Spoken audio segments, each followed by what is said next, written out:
Then I have these memories at 5 of going, your body is fat. I don't know that I was aware of a body prior to that. Do you know what I mean? I just was. And then suddenly my body became somehow separate, and it was something I started thinking about. I never thought about my body prior to that. And suddenly I've got all this attention pointed inward at myself. And anywhere I go, every memory following that to this day, there's some huge amount of attention that's on myself.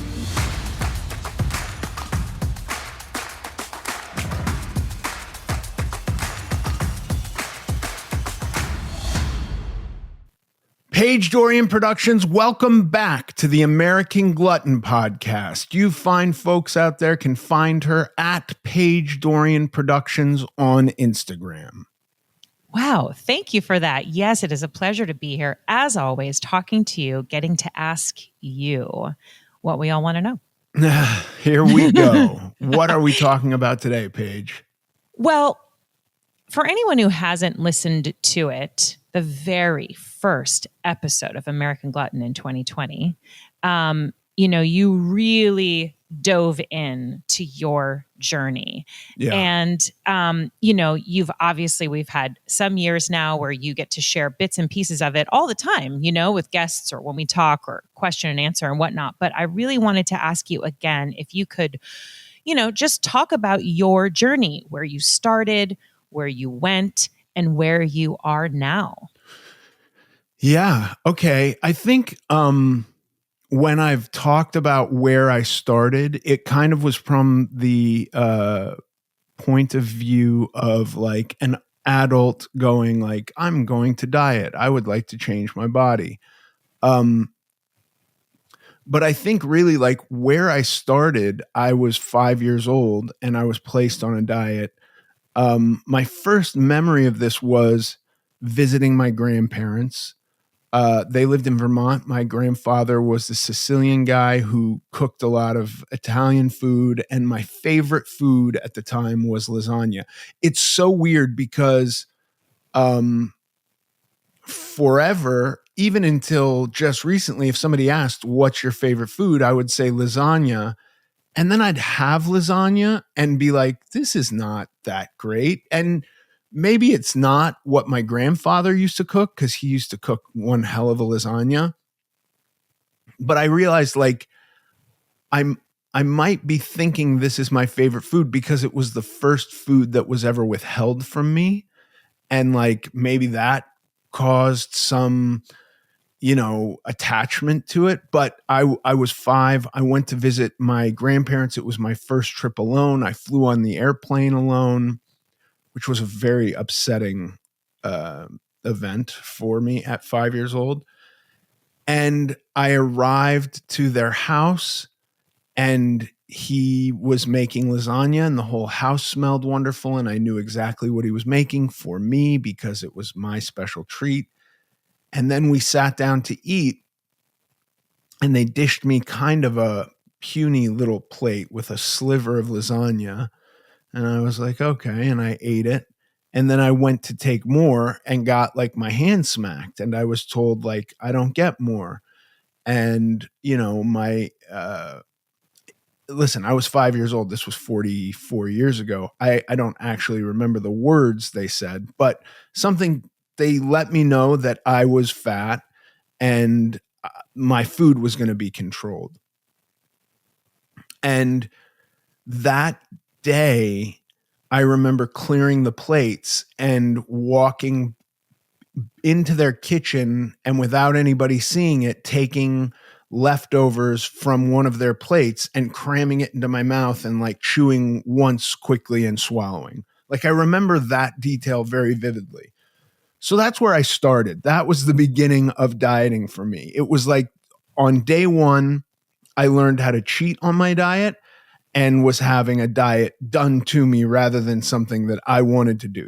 I don't know that you can appeal to a 5-year-old sense of health and wellness and like, what they want out of their body. I don't know that that's realistic with a 5-year-old, but none of that was really done. It was just like, you're getting fat or you are fat and we're going to do something about this. Enough is enough.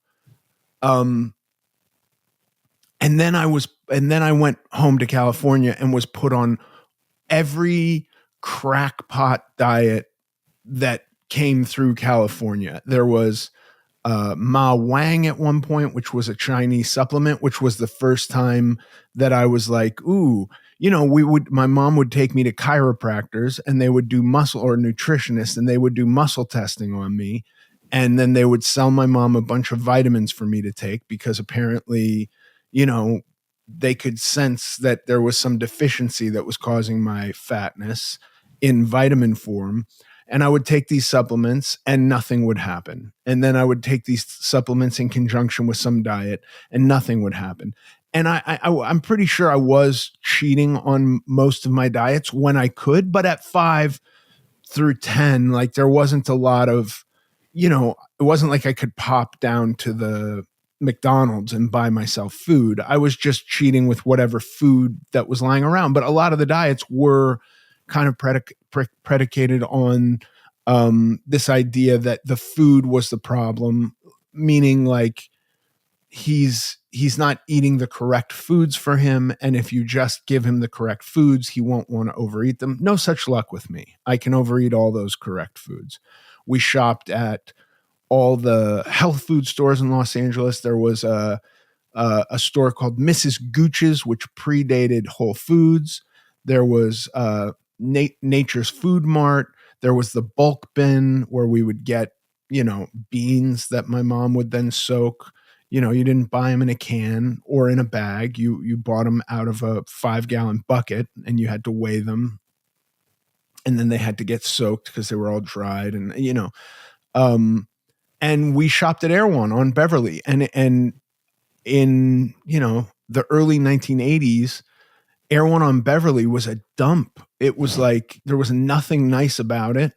It was dusty and dingy. And the only people I would see in there were Sikhs and people who legitimately looked like they were in the end stages of dying of cancer, like jaundiced and gaunt and sickly people were eating these macrobiotic foods, none of which seemed to be helping anyone overwhelmingly. None of them helped me lose weight, but it wasn't really my pursuit. When I got a car and started working as an actor and had access to anything I wanted to eat, I went from obese to like morbidly obese really, really quickly. I was a social person. I was going out and seeing my friends, but I did not like to eat around them a lot. So I would just go and hang out and go to a diner and maybe order just fries. Or I remember at one point I was with a group of people I didn't know that well, and I ordered a veggie burger at Jerry's Deli thinking like, I'll look healthy eating a veggie burger. You know what I mean? Like I'll look like, I'm aware that there's a problem and I'm taking care of that by ordering this veggie burger, probably the same calories in a regular cheeseburger, which is what I would have preferred. And then at night, I knew all the 24-hour, Astro Burger on Gower and Melrose was open till 4 a.m. There was a Del Taco in Glendale that was open 24 hours.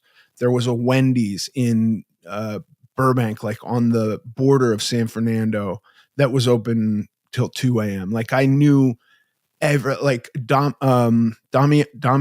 Pizza was open 24 hours. Like I knew where to get food late at night on my way home from having, withheld food from myself and other people because food was shameful. This is like what I learned by cheating on all these diets, by getting in trouble for eating, was that I felt very shameful about food. And then I got together with Brandy. I came out of rehab in 2001. Brandy got divorced and we got together, and it was not long before I realized, I had an awkward conversation with Jim Caviezel on a plane, Yeah, But tell us about that because you've talked about it, but like just from the point of view of you're living your, how old are you at this point? And you're living your life in this way. You said morbidly obese, yeah, and you know what I mean? Like what is that moment there? he and I were going to do a movie. We were going to do some, I think it was like a reimagining of Robin Hood, but maybe set during the Revolutionary War. I could be kind of off on some of the details. He was going to play Robin Hood. I was going to play Little John. And then the movie fell apart. So he was, I was totally aware of him. I knew who he was. I knew he was a fantastic actor, and he was at least peripherally aware of me because they offered me this role in this movie with him. And I was flying to Romania, excuse me, to do Cold Mountain. And there's no direct flights from Los Angeles to Romania. So you got to fly to Frankfurt on a Lufthansa plane and then take another smaller plane to Bucharest. And in the Lufthansa lounge, in walks Jim Caviezel and his wife. And he came and sat with me in the lounge for a few minutes, and it was kind of awkward. Like I was uncomfortable. Um, I think like when I'm being completely honest, I think I was uncomfortable simply because he didn't like break eye contact, Mm, which is not super typical of people you run into, like an unblinking, unwavering, like he in my head he was like looking for my soul to judge it, you know what I mean? Like and yeah. that, but that's not, I don't know what was happening on his side of it, but that was so.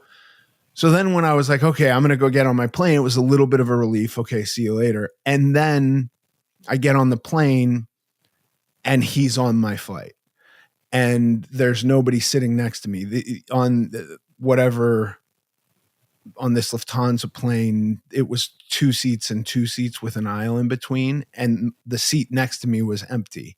So we took off, and he came and sat in the seat next to me for a long time. Uh, and I was so uncomfortable. But basically, you know, in retrospect, he was holding a mirror up to me. He was saying, like, take a look at yourself, dude. Um, take a long, hard look at yourself. And this is not something I want to do to people. I'm not interested in that, but it fucking worked. What he Mm, did worked. I didn't get off the plane thinking, yeah, I need to emulate Jesus Christ. That was not what I was thinking, but I think that was the crux of his message was mm, like, you're not emulating Jesus Christ and you need to be, otherwise you're going to hell. It was like a version of that. And that was not my takeaway from it. But my takeaway was like, I have just seen myself. He has held up a reflection of me, and I don't like what I see. And I don't ever want somebody to feel like they can have that conversation with me again. I want mm, to change my life to whatever degree I have to, that conversation is never a potential. And I was pretty much either sobbing or dazed until I got to Bucharest, got to my hotel room and called Brandy. And Brandy, and it was one of these things of like, I've now seen myself and I've been not looking, not like any kind of self reflective thoughts are being pushed away for years now. But I'm also sober and I've got I'm working on sobriety. So more things are becoming clear to me.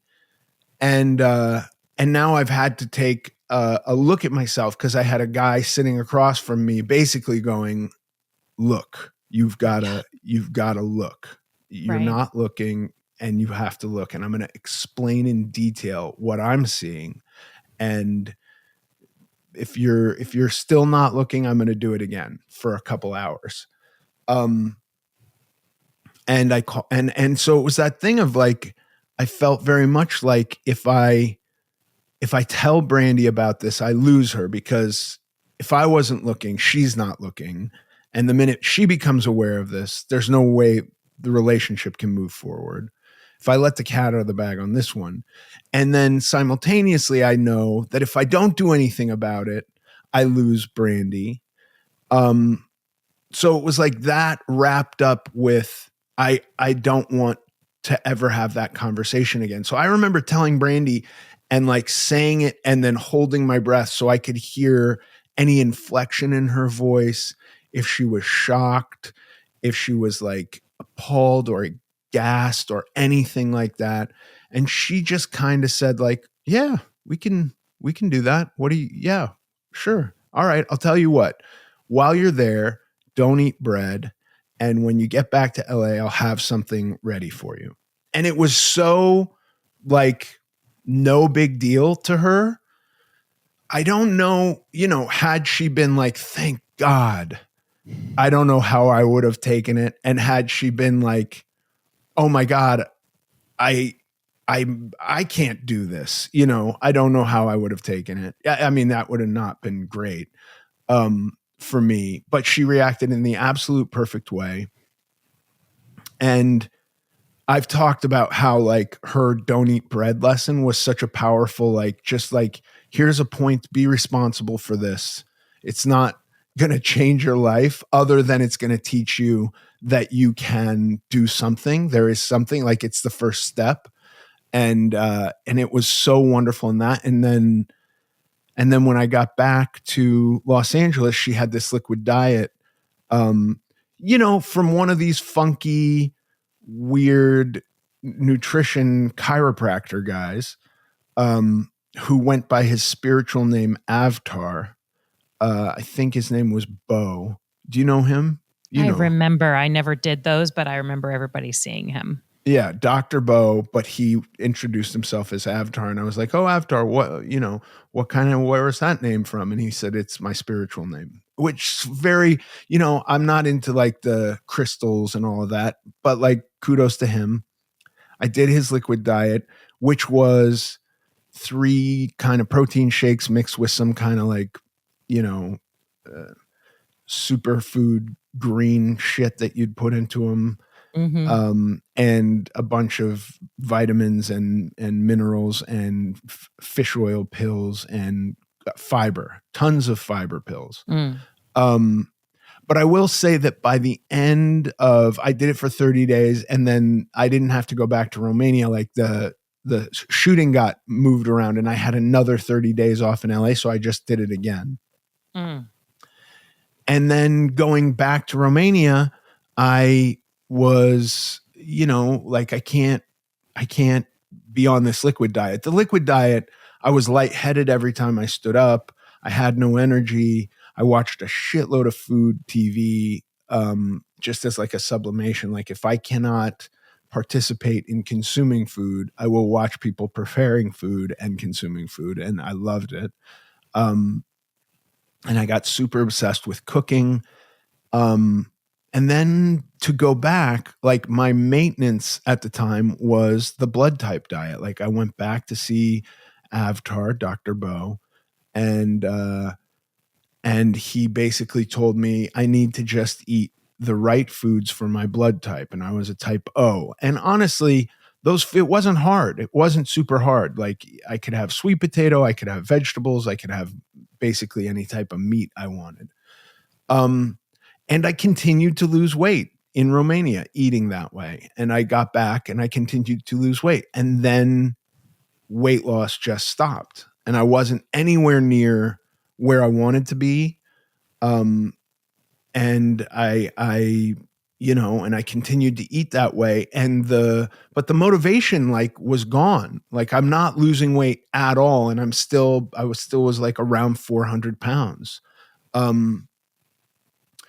And then Brandy got me some packages with Eric the trainer, who was a great trainer in Los Angeles. And I hadn't been in a gym before, and I felt that I had no business going into a gym, and I went and started working out and actually liked lifting weights, and lost a little bit more weight just lifting weights. But like eventually I gave up on the blood type diet because I was not losing weight. And then I started, you know, doing stuff like keto and Whole30 and paleo and all the South Beach and all the different diets came into play at that point, just because like I wasn't getting to where I wanted to get to doing the blood type diet.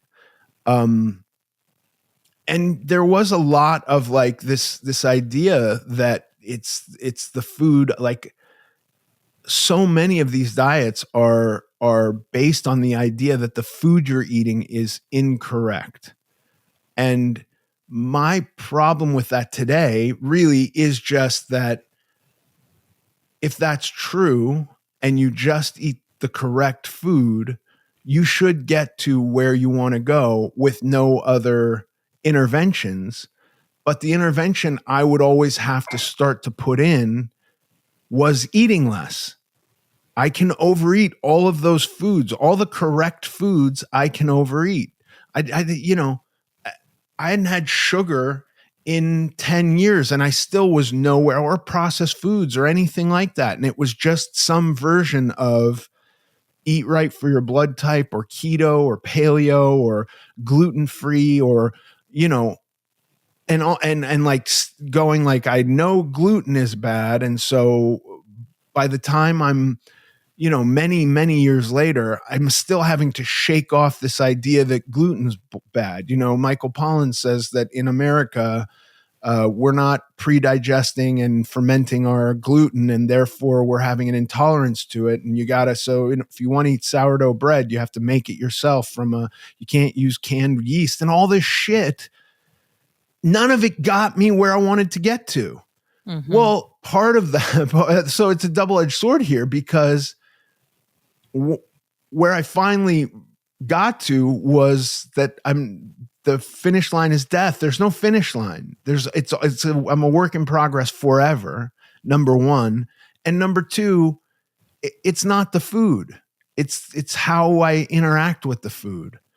And I can lose weight eating gluten.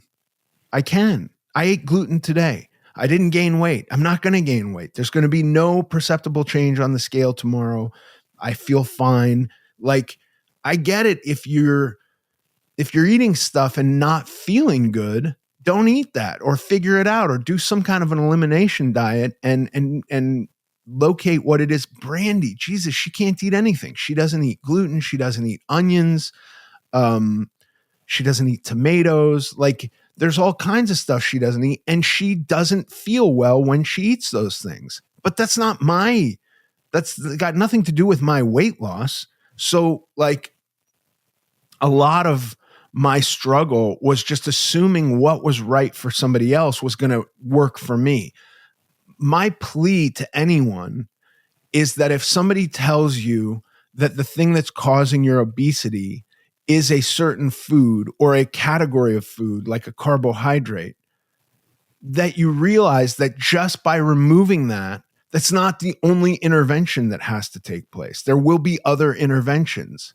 I mean, unless you're just trying to lose 2 pounds. But like, I think the majority of the people we're talking to, it's like a long-term struggle with more than 2 pounds. And by simply getting rid of seed oils, you're probably not going to get to where you want to go. Like, or be in the area of where you want to be, right? Like, the other thing is like, let's get rid of the idea of a finish line, right? Because once you cross the finish line, all bets are off. Then you don't have to work anymore. Then there's nothing to fight for, and maintenance for me is kind of a lifelong pursuit now. Yeah. And so, God, I just wish that we all had this awareness, so long ago, right? Because how many of us have had, myself included, Brandy included, just like this struggle that, okay, I mean, I did every diet you mentioned. There was HCG, there was this, there was that. It was like you First said, personal, first personal first diet. personal, which was what, by the way, I remember doing first personal, which is a crackpot diet. People don't Yeah. do it. And going like, this is going to be designed exactly for me. And Brandy was like, I'm doing it too. I want to lose 6 pounds. And I'm like, okay, you do it too. And our diets, they were exactly the same. There's nothing personal about it. No, not at all. Eat 1,100 calories and you'll lose weight. Okay, great. Well, then what happens when I'm done losing weight? I get the weight back. It's just crazy. It is crazy. The HCG one was like, eat, 2 pieces of Melba toast, and we were all on 500 calories or something. If you have a plateau, you eat an apple. Like, it was nuts. But it's these waves, especially. I don't know if it's just LA, right? But we can probably agree there's a lot of that here compared to other places. It's these waves of, this is the one. This is the one. This is the answer. This is the reason. This is the thing. Everything you just said. And I so wish that we had this awareness years and years ago. It's hard, it's hard being, growing up, and your body is different than everybody else's. Like, I think back to you saying, or think about you saying, looking back at like age 5 and your grandparents are putting you on a diet, like in retrospect, how much quote unquote overweight were you? Like, how different was your body than other 5-year-olds? Well, here's the craziest thing. I've recently seen, I have no memory of, there's like the before and after for me. I don't have a lot of memories prior to that, but I have like one childhood memory of being on the beach and all of my attention is out.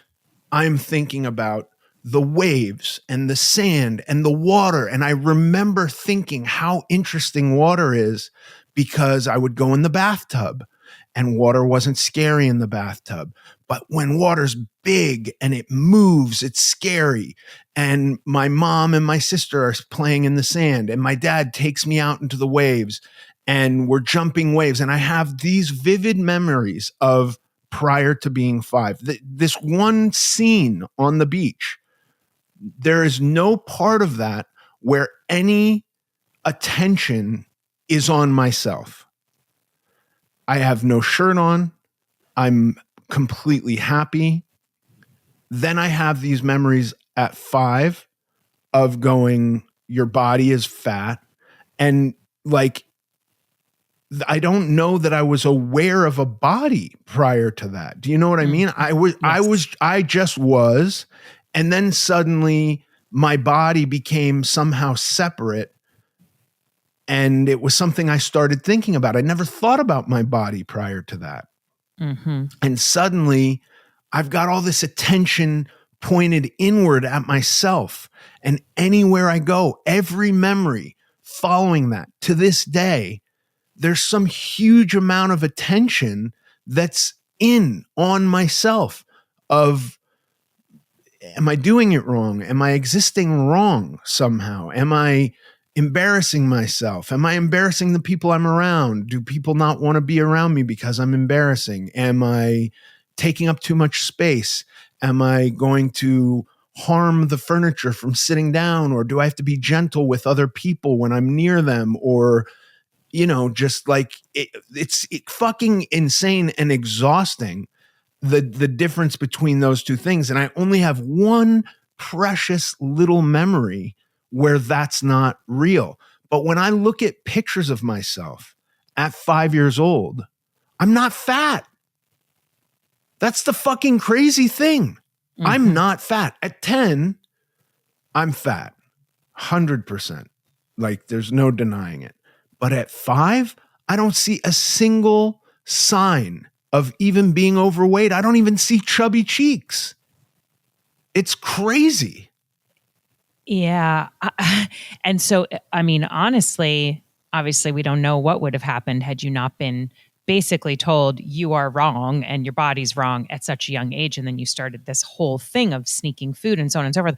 We don't know what would have happened, but that is crazy how also just somebody's opinion at such an impressionable time can cause, or contribute to something like that. Because who knows? Was it your grandmother, your grandfather? We don't know. But somebody told your parents he Well, needs my to lose parents, weight. I mean, the way I took it was that I went on this trip and my grandparents were breaking the bad news to me that my parents wanted them to. That's kind of the way I took it. Yeah. I have no idea where it originated. It was presented to me by my grandparents, but the minute I got back to California, I was then on diets, and my parents had me on some fucking wacky diets.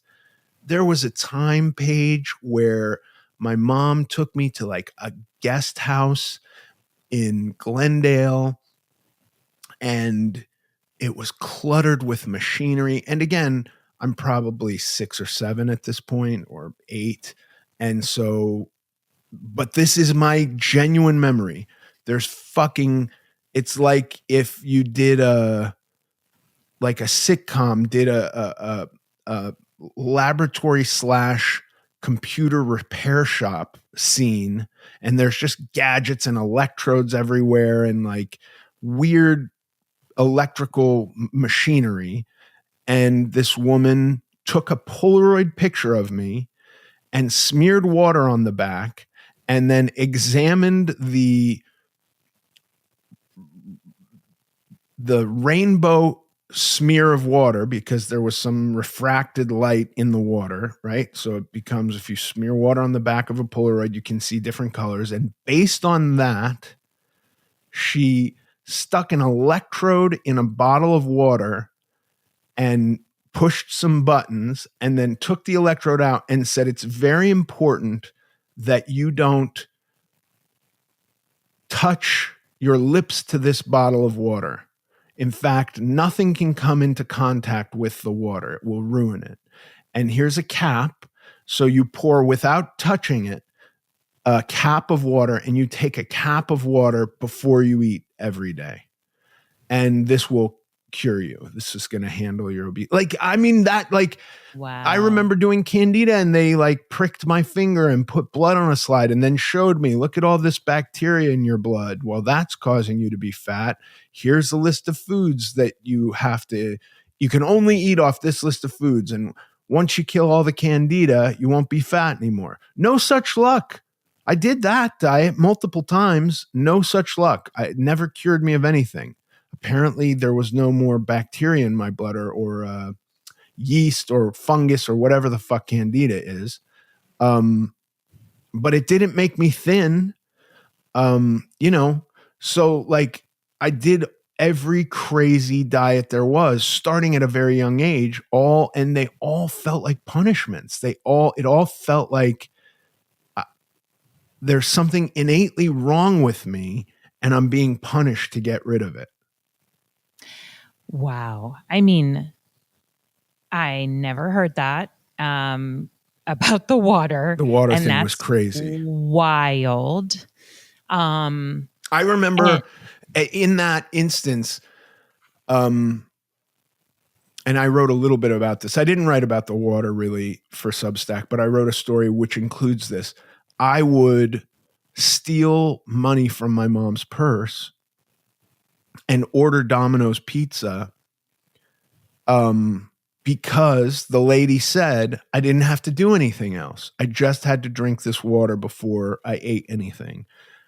And then even still, I got home and my mom was like, no, we're still going to eat the cardboard cereal and all the health food stuff nonsense and not quite macrobiotic, but you're not going to get to eat normal food. And I was like, that's bullshit, man. That lady said all I had to do was drink this water. So I would drink a slug of water. I would order this pizza. And we had one phone. It was in our dining room, which was also my parents' like home office. And when I would wait until they weren't around, order the pizza. And it was like $5 in the early 80s for a pizza. And I had a fistful of change and I would wait. There was like a little setback between, it was almost like an alley that nobody was ever in between our house and the neighbor's house. One side of the house had a driveway and the other side just had like a gate and some space in between the house and the wall that separated our house from the neighbor's house. And I would wait there. And when the Domino's pizza guy would pull up, I would run out, pay him quickly, and run back into that little setback and inhale the pizza and throw the evidence of the pizza away in the neighbor's trash cans, and then go back inside like, while I drank my water. I'm not going to put up with this cardboard cereal nonsense and brown rice and vegetables, this horrendous bullshit food. I'm going to eat whatever I want. Mm-hmm. And I didn't, shockingly, I did not lose weight. The water didn't work. Did not do a goddamn thing. So you said you thought there was something wrong with you. And I will say, I think so many people, I speak for the people, would agree. We all, when we're struggling, it's not just food, right? Anything that, if it's drugs, if it's alcohol, like anything that we have trouble with, we think, oh, why can't I keep this under control? This guy over here can, and why can't I? Something's wrong with me, right? And all of that. But when did you realize in this, journey, this road from 5 to, you're a teenager, and Brandy at this age in Romania, and so on and so forth, to where you are today, where in that road did you realize there isn't something wrong with me? Of course, we all have stuff we have to work on. I'm not trying to say we all think you're not thinking you're a perfect person. That's not what I mean, but just, that's not something wrong with me. It's what you've come to now. Like, where did you have that moment? Do you know what I mean? What? You know what I'm saying? Like, yeah, totally. I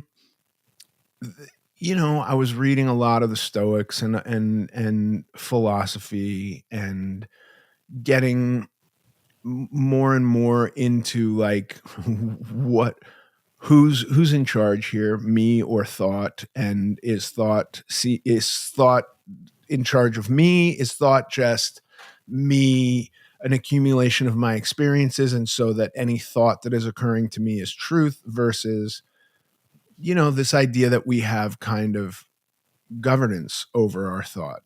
And a little bit of it is just that, and we've talked about this before, I think, but I can think a thought that I don't believe. And so if I think that thought enough, I can actually start to see it become real. So my point is just this. I don't know that there's something wrong with me versus not something wrong with me, right? Wrong has to be weighed against right.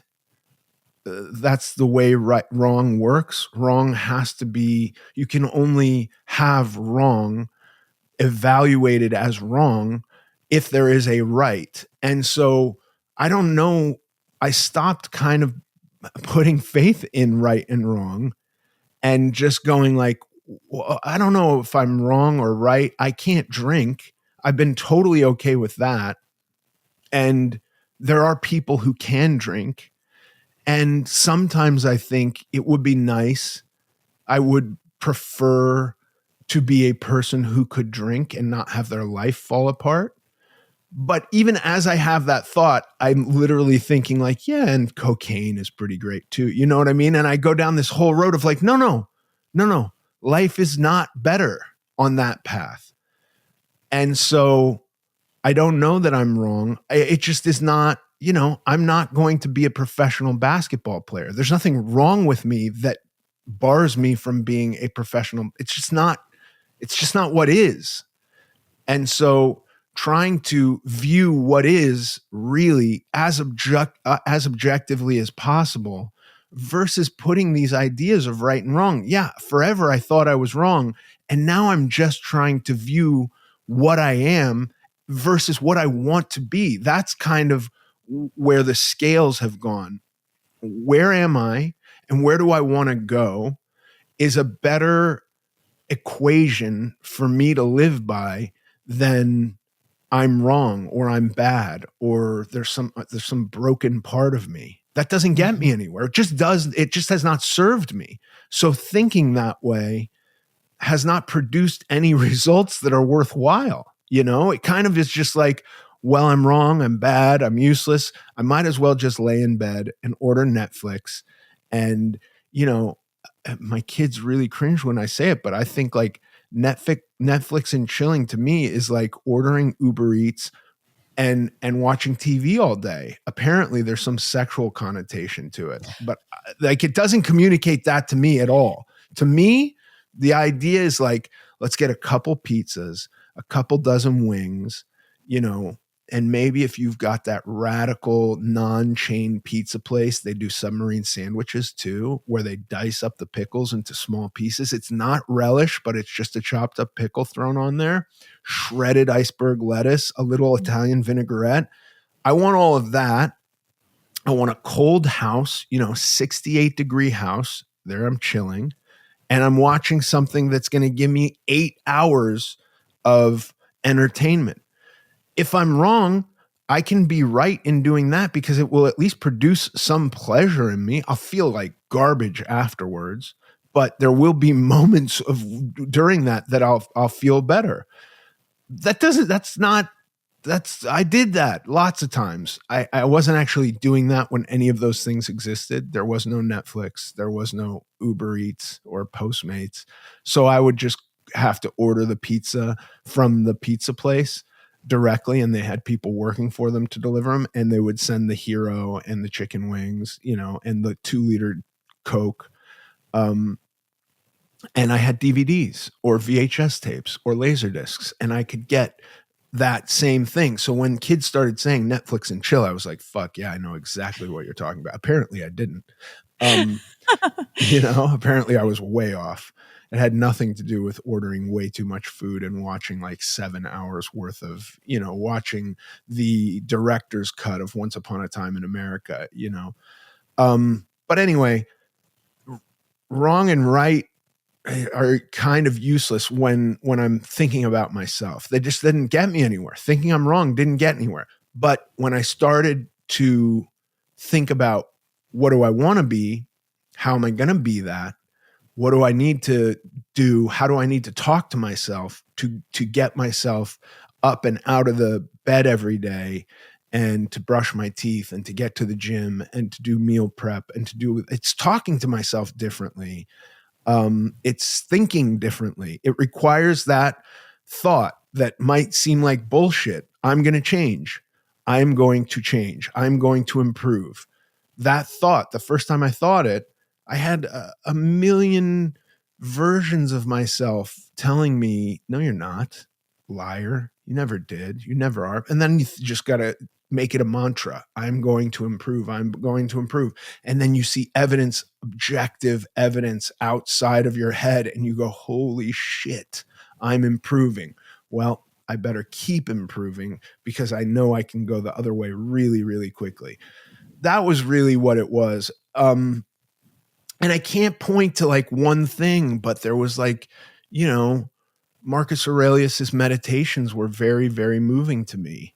Rene Descartes, his work on just thought, was moving to me in a way. Yeah.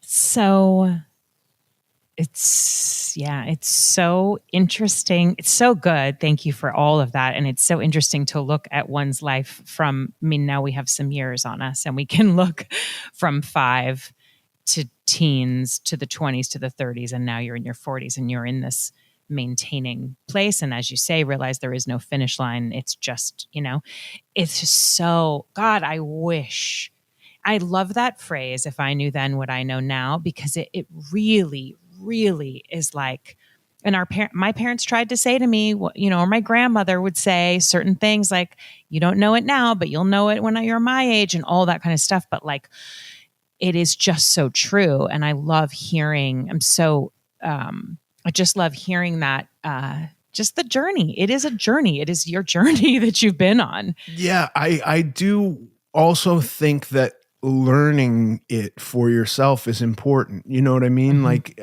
I was doing CrossFit in maybe 2012 in Los Angeles, and we were right next to a Whole Foods, and the CrossFit guys were all paleo, and they would say like, what you do is you go to Whole Foods before you come in here, and you go to the hot bar when they're still doing breakfast. They've got a whole tray of bacon, and you just fill a carton with bacon, and then you snack on bacon all day. And I'm like, I can't eat bacon, but okay, the CrossFit bros are eating bacon, so I guess I'm a bacon person now. Even though, like, in no universe is bacon paleo. Like, the fucking cavemen didn't have bacon. Bacon's got sugar and nitrates and all kinds of other stuff in it. It's not just like they didn't just cut the belly off the pig and roast it. It's got a bunch of garbage. Anyway, not garbage. Listen, the point is this. I had to learn for myself, okay, I can't just snack on bacon all day. I'm not going to have the same results as this guy who's like, first of all, he was probably 22 and just genetically gifted and an athlete his whole life. And he snacked on bacon all day. And that was his thing. The other thing was that they stopped doing that because they learned that they were going to lose a bunch of money on bacon, because all the CrossFit people would come over and get like, $50 worth of bacon in a hot bar thing. And so they stopped offering that at the buffet, and you had to like go and buy a side of bacon, which was like 4 strips for $5 or something like that. But you hear somebody did X and you go like, well, I'm going to do X because they had the result. And I don't know. I don't know if that's exactly what you should do. I don't think you should eat the exact calories as me or do the exact workouts that I do. But I would say that there's no harm in thinking differently or trying out the experiment of who am I? Who do I want to be? And I can improve, and just like put it into action. Then, there's no harm in it, and learn like, what does that do for me? Mm-hmm. Yeah, no, yeah, there's no harm in trying that. Okay, last question for you before we wrap up. Yeah. What would you say to your younger self? And I don't mean your 5-year-old self. I just mean that, well, I guess it could be your 5-year-old self, but just that the younger you that started to think there's something wrong, or this is hard, or this is like going to be my constant problem. Like, what would you say to that version of you? All I would say to him is it's going to get better. Yeah. I don't know that, I haven't had a huge amount of luck trying to convince people to change. Yeah. I've had so little luck with it. And I experienced the reverse of so many people trying to get me to change for so long that I don't hold a lot of faith in interventions and demands. And, I sadly do think people change when they want and need to change. And so I would have just told that 5-year-old kid, it's going to get better. It's going to be okay. You'll be okay. Yeah. I love that. And by the way, not everybody will be okay, or not everybody will be okay in the way we want them to be okay. You know what I mean? But I think generally, if I get super non-dualist and spiritual, I go, everybody's okay. Everybody is okay. If we're at our cores, if energy cannot be created or destroyed, and there is some energy animating all of us, then there's nothing that can hurt that. You know what I mean? Like, there's a spark of electricity. There's a difference between living meat and dead meat. And you can't kill that.